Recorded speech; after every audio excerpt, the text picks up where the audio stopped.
คือเสียงจากผู้ใหญ่บ้านเพื่อเลือกให้มาทำงานรับราชการ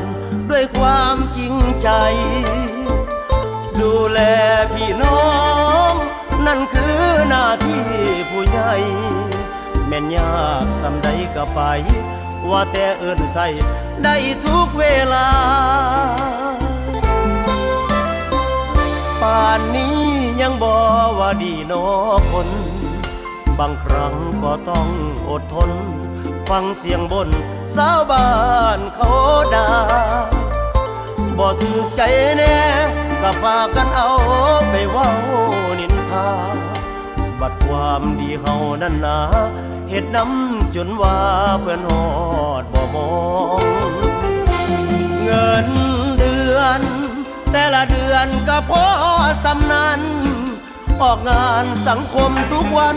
รู้สึกว่ามันบ่พอใส่ซองคิดไปคิดมาบางเทื่อผู้ขารู้ตนเจ้าของที่ดินไร่นาจำนองตั้งแต่หาเสียงบ่ทันได้ไทยแต่บ่เป็นหยังขอทำหน้าที่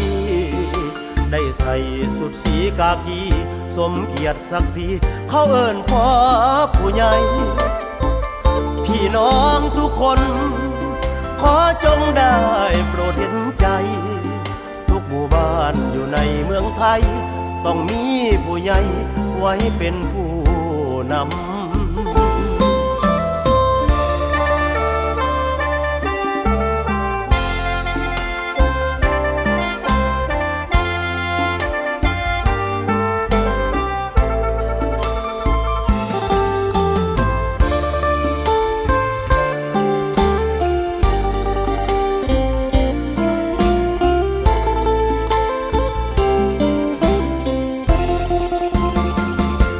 เงินเดือน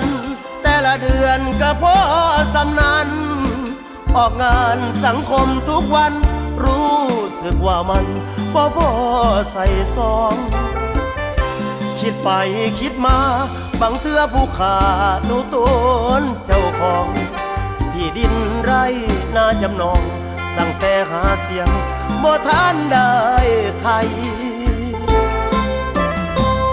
แต่บ่เป็นหยังขอทำหน้าที่ได้ใส่สุดสีกากีสมเกียรติศักดิ์ศรีเขาเอิ้นพ่อผู้ใหญ่พี่น้องทุกคน